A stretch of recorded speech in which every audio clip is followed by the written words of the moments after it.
পাশে একজন নারী দাঁড়িয়ে থাকলে বেশিরভাগ পুরুষই উঠে সেই নারীকে জায়গা করে দেন।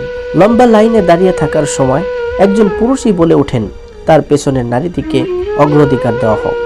দোকানের বেশিরভাগ পুরুষ সেলসম্যান আরেকজন পুরুষকে শান্ত সুরে বলেন, ভাই, এই মহিলাটিকে আগে বিদায় করে দেই, আপনি একটু বসুন। স্কুলের যেসব শিক্ষক ছেলেদের গরু ছাগলের মতো পেটান, সেসব শিক্ষকও মেয়েদের বেলায় সহানুভূতিশীল হন। কোনো পুরুষকে তার জীবনের সবচেয়ে বেশি ভালোবাসার মানুষের কথা বলতে বললে সেই পুরুষটি অবশ্যই একজন নারীরই নাম বলবে। কিন্তু কঠোর নারীবাদ পুরুষের এই ব্যাপারগুলোকে শ্রদ্ধা করে না, বরং অস্বীকার করে। তারা ভাবে পুরুষ মানেই ধর্ষক, পুরুষ মানেই নির্যাতনকারী, পুরুষ মানেই দেহপ্রেমী ইত্যাদি। তারা মনে করে পুরুষ মানুষ রাস্তাঘাটে বেরি হয় নারীদের ধর্ষণ করতে।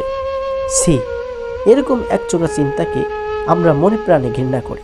প্রিয় বোন, একথা ভুলে গেলে চলবে না, সব পুরুষের মধ্যেই একজন বাবা বাস করেন। সুতরাং আপনার এই চিন্তাকে পরিবর্তন করা জরুরি। বর্তমান সমাজটা কতটা পরিবর্তন হয়ে গেছে।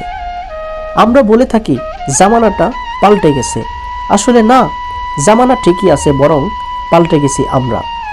তার বাস্তব প্রমাণ হচ্ছে, একটা ছেলের প্যান্টের চেইন খোলা থাকলে কেউ যদি বলে আপনার প্যান্টের চেইন খোলা, তখন ছেলেটা দুটো চেইন লাগাবে, না হয় লজ্জায় স্থান ত্যাগ করবে। আর একটা মেয়ের বুকের ওড়না সরে গেলে যদি বলি, বোন, আপনার বুকের ওড়না সরে গেছে, সে লজ্জা তো পাবেই না, বরং উত্তরে বলবে আপনার নজর খারাপ।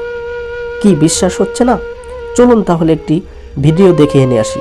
এভাবে প্রশ্ন করো না, নারী তুমি কি পড়েছিলে? পুরুষদের চোখের হেফাজত করা ফরজ। এই জিনিসটা, এটা আমি ইসলাম ধর্ম অনুযায়ী বলছি, আমি ইসলাম ধর্ম অনুসারী। আমি যদি ইসলাম ধর্মের কথা বলি, তাহলে পোশাক কোনো ব্যাপার না। ছেলেদের চোখের আবরু, ছেলেদের পর্দা করা ফরজ। এই হাদিসটা আমার মনে হয় অনেক পুরুষের এটা শেখা উচিত। নজর ভালো না, যদি নজর ভালো হইতো তাহলে তো আমার ড্রেসিং সেন্সের দিকে তার নজর পড়ে না। আপনার তো মেয়ে নজর ভালো না। আমার নজর ভালো দেখেই তো আপনার তো নজর ভালো না। আমি তো এমন ভাবে কাপড় চোপড় পরি নাই যে আমার শরীরের কোনো অঙ্গ দেখা যাচ্ছে। সরি ফর সে, আজকে আপনারা ভাইরাল করবেন। আচ্ছা, আপনি ভিডিও করেন না। আচ্ছা, এক্সকিউজ মি আপু, ভিডিও করেন না, আপনি শুনেন। আপনাদের মতো লোকের জন্য আজকে আমরা মেয়েরা স্বাধীনভাবে চলাফেরা না না, করতে